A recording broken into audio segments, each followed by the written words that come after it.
اللہ اللہ اللہ اللہ۔ اعوذ باللہ من الشیطان الرجیم، بسم اللہ الرحمن الرحیم۔ الصلاۃ والسلام علیک یا رسول اللہ وعلی آلک و اصحابک یا حبیب اللہ۔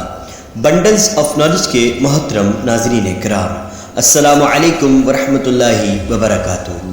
ہم امید کرتے ہیں کہ آپ تمام دوست اللہ اور اس کے رسول کے فضل و کرم احسان سے ایمان، صحت اور مزاج کی مستحکم حالت میں ہوں گے۔ ناظرین کرام، جیسا کہ آپ تمام دوست یہ جانتے ہیں کہ محرم الحرام کا مہینہ شروع ہونے والا ہے اور ہر مہینے کے کچھ خاص وظائف و اعمال ہوتے ہیں، اور آج ہم آپ تمام دوستوں کی خدمت میں محرم الحرام کے وظائف و اعمال لے کر حاضر ہوئے ہیں۔ لیکن ویڈیو شروع کرنے سے پہلے میں تمام نئے دیکھنے والے دوستوں سے گزارش کرتا ہوں کہ اگر آپ کو اس طرح کے اعمال و وظائف کی ویڈیوز دیکھنے کا شوق ہے تو آپ ہمارے چینل بنڈلز آف نالج کو سبسکرائب کر کے بیل آئیکن کو پریس کر لیں۔ جزاک اللہ۔ محرم یعنی حرمت۔ ناظرین کرام، محرم اسلامی تقویم کا پہلا مہینہ ہے۔ اسے محرم الحرام بھی کہتے ہیں۔ اسلام سے پہلے بھی اس مہینے کو انتہائی قابل احترام سمجھا جاتا تھا، اور پھر اسلام نے بھی اس احترام کو جاری رکھا۔ اس مہینے میں جنگ و جدل ممنوع ہے، اسی حرمت کی وجہ سے اسے محرم الحرام کہا جاتا ہے۔ اس مہینے سے نئے اسلامی سال کا آغاز ہوتا ہے۔ محرم الحرام کے خاص وظائف میں سب سے پہلے روزانہ 500 مرتبہ اول آخر درود پاک کے ساتھ یہ دعا پڑھیں: سبوح قدوس ربنا اللہ۔ اور محرم الحرام میں روزانہ 2 رکعت نماز نفل اس طرح پڑھیں کہ ہر رکعت میں سورہ فاتحہ کے بعد 11 مرتبہ سورہ اخلاص پڑھیں، اور پھر سلام پھیرنے کے بعد یہ دعا پڑھیں: سبوح قدوس ربنا ورب الملائکہ۔ اس کے علاوہ محرم الحرام کے مہینے میں روزانہ آدھا گھنٹہ درود پاک پڑھیں۔ ناظرین کرام، محرم الحرام میں روزے رکھنے کی بھی ایک خاص فضیلت ہے۔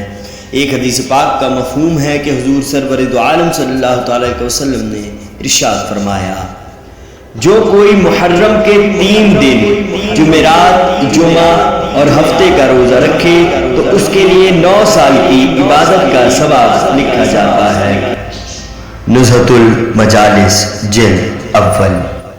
اس حدیث پاک سے اگر قیاس کیا جائے تو مطلب یہ ہے کہ حضور صلی اللہ تعالی علیہ وسلم نے یہ ارشاد فرمایا کہ جو شخص ماہ محرم میں 3 روزے رکھے گا وہ 9 سال کی عبادت کا ثواب پائے گا۔ بہتر تو یہ ہے کہ حدیث پاک پر عمل کرتے ہوئے جمعرات، جمعہ اور ہفتے کے 3 روزے رکھے جائیں، اور اس ماہ مبارک میں 9 محرم الحرام اور 10 محرم الحرام کے روزے کی بھی ایک خاص فضیلت ہے۔ تو 9 محرم اور 10 محرم کا روزہ اور اس کے ساتھ 11 محرم کا روزہ بھی رکھ لیا جائے تو اس طرح بھی اس حدیث پاک پر عمل ہو جائے گا۔ باقی اگر کوئی اپنی سہولت کے حساب سے جیسے بھی 3 روزے اس مہینے میں رکھنا چاہے تو وہ رکھ سکتا ہے۔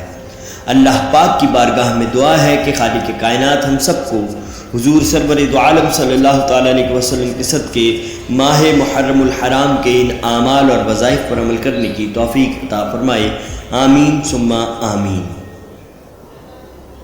ہم امید کرتے ہیں کہ آپ تمام دوستوں کو آج کی ہماری کاوش ضرور پسند آئے گی۔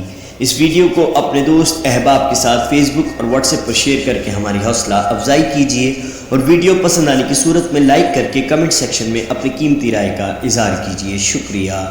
اپنے میزبان محمد رمیز قادری کو بنڈلز آف نالج سے دیجیے اجازت۔ زندگی بخیر، انشاءاللہ تعالی پھر نئے ویڈیو میں آپ تمام دوستوں سے ملاقات ہوگی۔ تب تک کے لیے اپنا اور اپنے اپنوں کا بہت خیال رکھیے گا، اور ہمیں اپنی دعاؤں میں یاد رکھیے گا۔ آپ کا اور ہمارا اللہ حافظ۔